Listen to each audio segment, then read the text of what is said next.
Hey there guys, how are we doing? My name's Boomy and you're watching my channel Boomy Reactions. Now today guys, we're going to be catching up with some more from Nick the Fat Electrician. So this video has been requested by one of my patrons. This is from Brian. Thank you, my lovely. Now Brian says, Boomy, I had to go through and make sure that you hadn't already reacted to this. This is another incredible story from Nick. Okay, so today's story is proportional. Where's that come from? Okay, the title of the video anyway is America obliterates half of Iran's navy in 8 hours.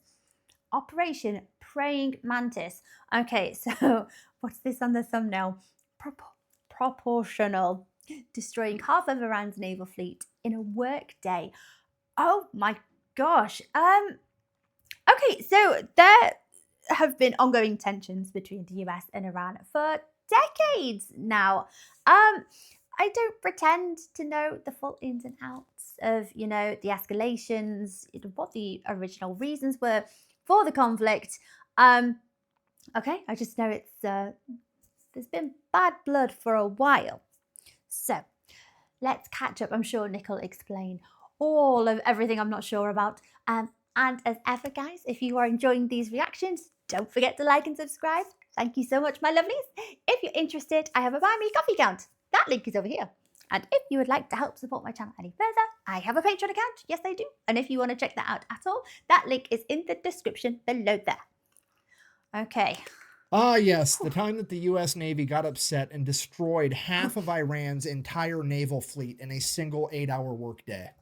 How is that Today possible? we're talking about Operation Praying Mantis. All right, important background info. 1980, Iraq decided to invade Iran. Why? Don't really care. Not pertinent to the story. However, at the end of that war, Iran decides, hey, we're going to pull a page out of the old Art of War by Sun Tzu. We're going to cut off the enemy supply lines, deprive the enemy of nice things. It's going to work out great. Iraq's got a weak navy. We're going to wipe out their navy, and then every time they send out an oil tanker through the Persian Gulf, we're going to blow that up. So they can't sell any liquid dinosaur. They can't make any money. They go broke. We win the war. Hooray. It's a solid plan. So they do exactly that. Then Kuwait comes out of left field and they're like, hey, we've been financially backing Iraq through this entire war for the past 7 years. We need to make sure they win so we can get our money back. So we're going to go ahead and let Iraq use our oil tankers to export oil. So Iran is like, well, that's an easy problem to solve. I'll just blow up all the Kuwaiti oil tankers as well, which is exactly what they do. But here's the catch. Kuwait at this point in time is like the one major exporter of oil that wasn't really part of OPEC, meaning that they were selling oil on the global market significantly cheaper than everybody else, driving down the entire oil market. And now that their oil tankers are getting blown up as well, it means that Kuwait can no longer sell oil on the cheap, meaning that Iran has now inadvertently committed the cardinal sin of the late 20th century,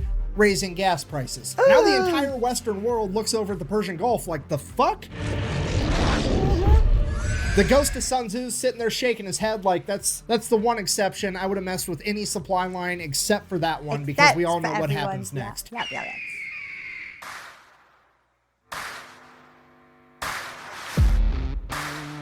Yeah, America then proceeds to assemble the largest naval convoy operation since World War II, send them into the Persian Gulf to protect Kuwaiti oil tankers. It is at this moment that Iran should have been like, well, that's unfortunate, time to figure out plan B because this obviously is not going to work out. However, they decide that they're going to double down. What they're going to do is they're going to take a bunch of magnetic underwater mines and they're just going to spread them out all over the Persian Gulf in international waters, and that's not going to have any consequences at all. So Whose idea was that? Like, you are drawing in everyone else. That's a stupid decision. Fast forward April 14th, 1988, the USS Samuel B. Roberts, a guided missile frigate, which is basically brand new at this point. This is like its first big operation, is out there escorting a Kuwaiti oil tanker, and it runs into a minefield, hits a mine, blows up the keel of the ship. The keel is this bottom part right here. It like supports and stabilizes the structure of the entire ship, and it gets blown completely in half. At this point, the only thing holding this boat together is the actual deck. 1 second, everything's fine. The next second, there's a 15-foot wide hole in the bottom of your ship. Everything's on fire and water is rushing in. The USS Samuel B. Roberts took on half of its weight in water in the first minute. This is a catastrophic amount of damage that would sink 99% of ships, but as fate would have it, the crew of the USS Samuel B. Roberts had already been winning competitions for having the best damage control crew in the Navy. So the entire... Oh, well. That's okay then. Their crew gets to work. They're putting out fires. They're plugging holes. They're literally job, cinching fellas. the hull together with steel cables, trying to stabilize it because the only thing holding it together is a deck at this point. Over the course of the next 5 hours, the entire crew fights their ass off and somehow manages to get the situation under control and limp the ship all the way back to Dubai where they can get it to a port. And Oh my gosh. I mean, hats off to the crew. They must have been working their absolute asses off. And the most incredible part of all of it, not a single American was killed. Only 10 men were injured during the fire and the initial explosion. Wow. So the crew survived. The boat's basically completely destroyed. Then America sends in an underwater crew, figure out what happened. They find the remnants of the mine. They check out the other mines. Yep, they're Iranian. At this point, now somebody has to inform the president because this is a big deal. And the president at this point in time is, let me check my notes, fucking Ronald Reagan. I'm from the government and I'm here to help. So they go ahead and they brief Ronald Reagan on everything that happened. He's super happy that everybody survived. And he's like, okay, well, here's what we're going to do. We're going to issue a proportional response. And what the U.S. Navy heard was, Awesome. all right, so here's the plan. Awesome. Okay, that's where Nick's proportional comes from. Iran currently has 3 oil rigs in the Persian Gulf that are not being used for drilling oil, but as military bases for their naval operations. So the U.S. Navy is going to go ahead and take out all 3 of those. Now, I don't really know what the guided missile frigate to oil rig exchange ratio is, but we're going to go ahead and err on the side of caution and say that it's not quite proportional enough yet. So Iran also really only has like 2 modern naval vessels. That's the Iranian frigate Sahand and the Iranian frigate Sabatland. They're going to go ahead and take out at least one of those, maybe both. We'll see how proportional they want to get. And then by the time they get all that done, that's How proportional they want to get. There's a handful of vocab that I absolutely love here. Keywords of Nick's: dad energy, main character energy, proportional. What's his strategically removing? Oh, what's the steal? Oh, I forget it. should be a nice 8-hour work day. It'll be time to clock out and go get some ice cream. So in order to get all this done by quitting time, they're going to go ahead and establish 3 different surface attack groups. Each group is going to have 2 destroyers and 1 bonus ship. That bonus ship is either going to be an amphibious landing ship or a frigate. Either way, they're all going to be identified as Bravo, Charlie, and Delta. Bravo group is tasked with taking out 2 oil rigs. Charlie group is tasked with taking out the 1 remaining oil rig. And Delta's mission is to go hunt down those 2 frigates and take them out. And then just for insurance purposes, we're also going to have the USS Enterprise parked right outside the Persian Gulf to provide air support, you know, in case we need it. So April 18th, 1988, 4 days after the mining of the USS Samuel B. Roberts, Operation Praying Mantis goes into full swing, and Bravo Group shows up at their oil rig first. At which point they radio over to the oil rig and inform them that they will be blowing it up in 5 minutes and that they should all leave. So a bunch of people start leaving. They hop in tugboats and take off. Bravo Group, seeing that they're making an honest effort to actually evacuate, agrees to give them 15 more minutes. So fast forward 20 minutes later, they send out another radio message, hey, time's up. They then fire the 5-inch guns right. 5 minutes doesn't seem long enough to evacuate it that quickly. But you know, another 15 minutes. Okay. Right over the top of the oil rig with That's the rounds set to airburst, hopefully scaring off any stragglers. And it is at this point that some Iranian military member decides that he is going to audition to be the main character of this story because he hops on a 23mm anti-aircraft gun and opens fire on Bravo Group. And without skipping a beat, one of the 5-inch guns on one of the destroyers just goes poof, and just fucking direct hit smokes this dude. Barely touches the rest of the oil rig. This guy, definitely not the main character, but the silver lining, he at least made it into the credits as Baloney Miss Cloud #1. Now, obviously, I'm not laughing. That was dumb. What did you think was going to happen? I think somebody just felt really brave today. Okay. I'm paraphrasing here, but at this point, Bravo Group radios over to the oil rig one last time, something along the lines of, hey, does anybody else need to find out what it's like to chew 5 gum? Or you fuckers ready to quit? The oil rig finally radios back and is like, yeah, please cease fire. We're gonna leave. So all the Iranian military members leave. Yeah, Bravo Group decides to open up on it for a little bit with the 5-inch guns before sending over a couple of Hueys full of Marines. The Marines hop out, place some demo charges, hop back on the helicopters, take off. The entire oil rig blows up, and already things are getting more proportional. Proportional. And while all that was happening, Charlie Group made it to their first oil rig as well, and pretty much the exact same thing played out. The only differences were Charlie Group didn't have Marines to place the demo charges, they had Navy SEALs, and when the Iranians opened up with the 23mm anti-aircraft guns, they just decided to keep firing 5-inch shells at the oil platform until it burst into flames and burnt the entire thing to the ground. At which point, the commander of the destroyer kind of looks over at the Navy SEALs and is like, "Sorry, I guess you guys get to sit this one out." Oh, mission got canceled? Good. And while all that's going down, Bravo Group's already making their way over to the third oil rig, at which point they pick up something on radar, and it's definitely another enemy ship headed right towards them. And at this point, you have to remember, this is the late 1980s. None of the American sailors have seen naval warfare on this scale. The pucker factor is on. They are getting harpoon missiles ready, and they are about to get in like one of the biggest naval fights since World War II. At which point, whoever's in charge of Bravo Group decides to take a deep breath, and they're like, okay, let's send up a helicopter real quick just to verify that it's actually an enemy ship. So the helicopter goes up, radios back to Bravo Group. It's definitely a warship, but it's a Soviet destroyer. At which point everybody's like, what? What is happening right now? So they radio over to this Russian destroyer and they're like, what are your intentions? And the Russian commander radios back in broken English. I swear to God, this is a real quote. Go on.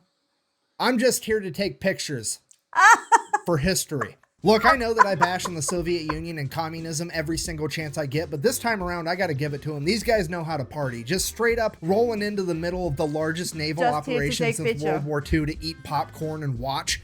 It's incredible." At this point, Iran finally figures out that there's something going on, but they don't really know what, so they just begin attacking any ship they can find, and the first ship they found was a civilian cargo ship called the Willie Tide, that they begin attacking with boghammer-style speedboats. So the Willie Tide radios for help, the USS Enterprise responds by sending up a bunch of A6 intruders, as well as F-14 Tomcats. The A6 intruders show up, start dropping cluster bombs, they end up hitting one of the speedboats and scattering the rest. The civilian cargo ship is saved, hooray. Cutting back to Charlie Group, now there's an Iranian fast attack ship coming right at them. So they radio over like, hey, yeah, we're kind of going around blowing up all your stuff, but also we've got a very specific list. You're not on it, so how about you just go away and we'll forget we saw you. The Iranian fast attack ship messages back, sounds good, we'll do that. And then they just keep driving right towards them. And then this Iranian fast attack ship gets within like 15 miles of Charlie Group, which is like point blank range for a naval battle. Charlie Group radios again, dude, what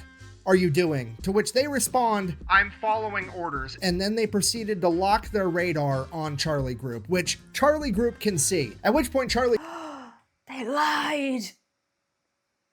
Group immediately launches 5 missiles directly at the Iranian vessel. The Iranian vessel fires a harpoon missile back at Charlie Group. Both groups now have missiles in the air screaming towards one another. The Americans launch countermeasures, shooting up chaff rockets that end up catching the harpoon missile, detonating it in midair. The Iranian vessel, on the other hand, did not have any countermeasures capable of stopping the newer technology behind the American missiles, and it would end up getting sunk pretty much immediately. Then, before anybody can really even fully digest what just happened, radar picks up 3 Iranian F-4s screaming towards Charlie Group. Charlie Group then turns, fires a bunch of surface-to-air missiles at the F-4s. The F-4s see them coming. They're like, oh shit. They pop a U-turn and try to outrun them. F-4s, while they are extremely fast, can't outrun missiles, so one of the missiles ends up blowing a wing off one of the F-4s. Now America has taken out an entire naval vessel and an F-4 that they did not plan on taking out, and it's throwing off all of our proportions. And because of that, American leadership orders Bravo Group to stand down. We're not going to go take out that third oil rig.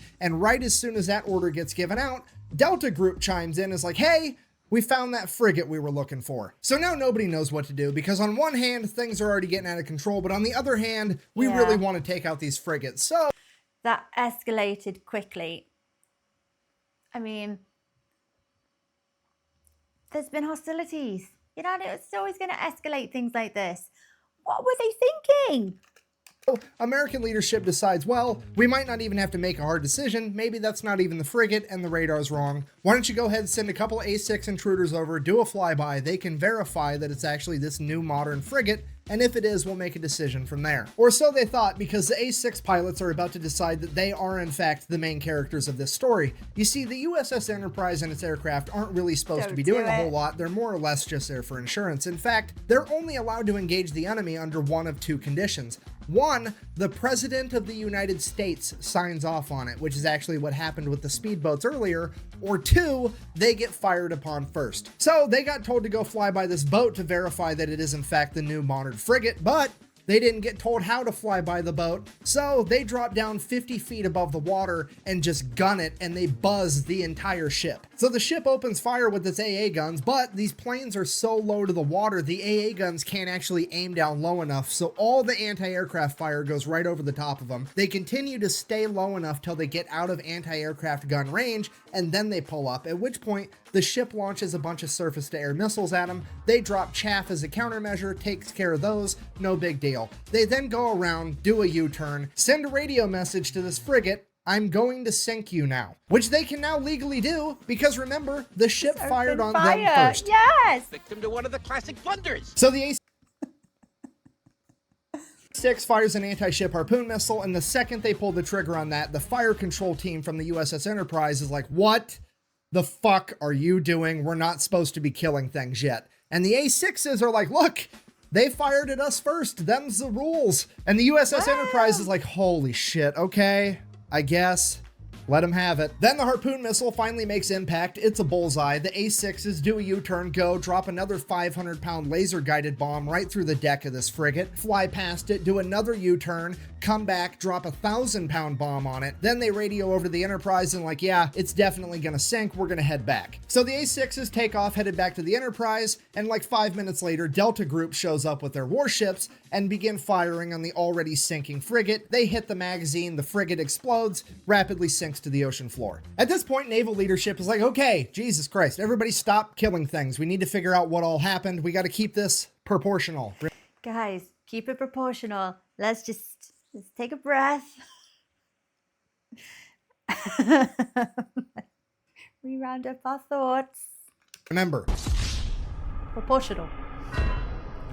So they start radioing back and forth. Everybody's figuring out what everybody did, if anybody's hurt, what's going on, the whole story. And then as the A6s are making their way back to the USS Enterprise, guess what they happen to fly past? The other modern frigate. So now the entire US Navy's looking at this last frigate like SpongeBob looking at a jug of water. I don't need it.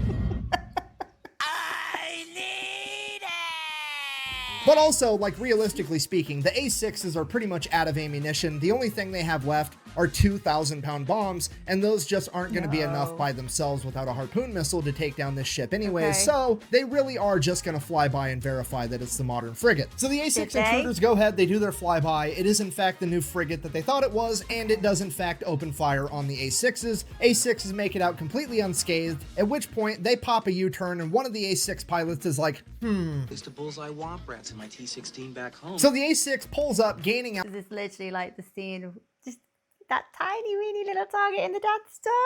No. Altitude, and then dives down, aims its nose right at the frigate at like a 35-degree angle. They're doing a good old-fashioned dive bombing run like it's fucking World War II. The AA guns start firing, there's bullets whizzing past the plane, but they're committed now. They're closing in, closing in. The bombardier behind the pilot lets the pilot know, "Hey, I'm locked on." At which point, bombs away, the pilot pulls up, and the bomb goes right down the fucking smokestack of this boat. Blows up, completely destroying the entire engine room. That What's frigate Death is now Star dead in shot? the water with no power. The A6s go ahead and radio in that they have completely disabled this frigate, at which point the American leadership calls a complete ceasefire. They're going to go ahead and let that frigate survive, get towed off, potentially be repaired. With the US Navy having effectively disabled or destroyed over half of Iran's functioning navy, the US military decides to call it a good day, ends Operation Praying Mantis. We all get to live happily ever after. Do you think at that point maybe the higher ups were kind of wincing and feeling a bit like, did we come on a bit strong? Should we have reined it in?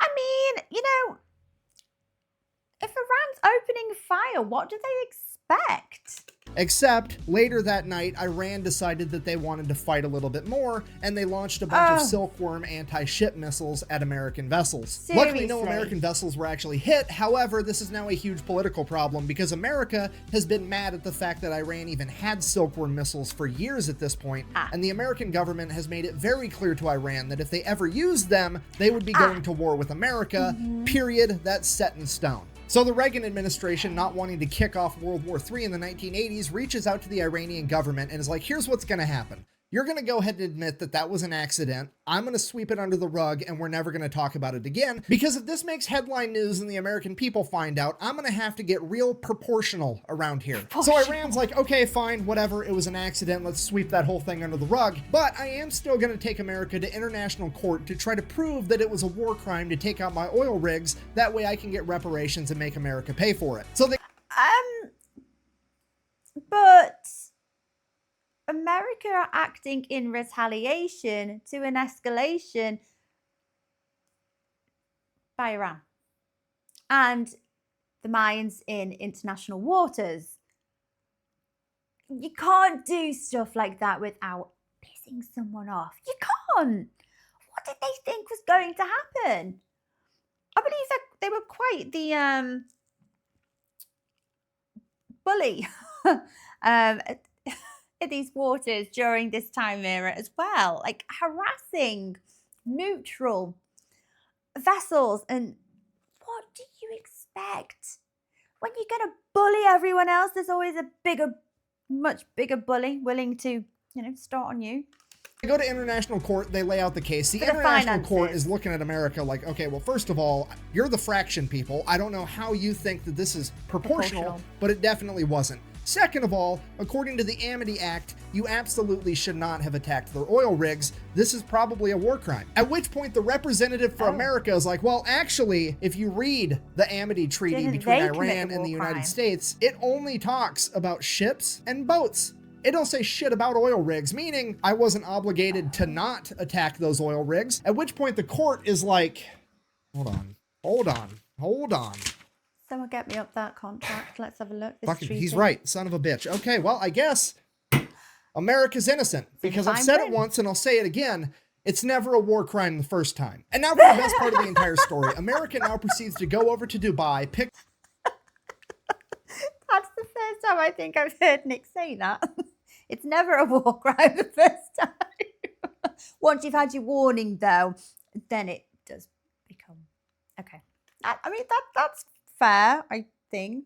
Up what's left of the USS Samuel B. Roberts, tow it all the way back to Maine, then take the ship out of the water, get it in dry dock, cut out the entire damaged section of the ship, including the engine compartment, build another module to fit in its place. This thing weighs like 300 tons. They jack it up, weld it right where it's at, get everything rehooked up, reconnected. And this boat is back out on the ocean 1 year later on April 1st, 1989. It then goes on to get recommissioned and serves in the Navy until 2015. I mean, playing Battleship against America's gotta suck, right? Like, haha, I've sunk your frigate. And America's like, first of all, no, you didn't. Second of all, fuck your entire Navy as it picks up your board and just throws it at the wall. So in conclusion, if you do ever find yourself being the leader of a foreign nation one day, the best advice that I can possibly give you is A, do whatever you can to not raise gas prices, and B, whatever you do not fuck with America's boats. We do not like that shit. Thank you for watching. Best way to support the channel is like, comment, subscribe, maybe go buy some merch at thefatelectrician.com. Quack bang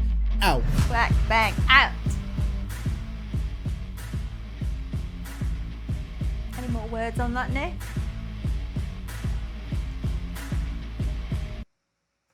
That might have actually been the shortest Fat Electrician video ever.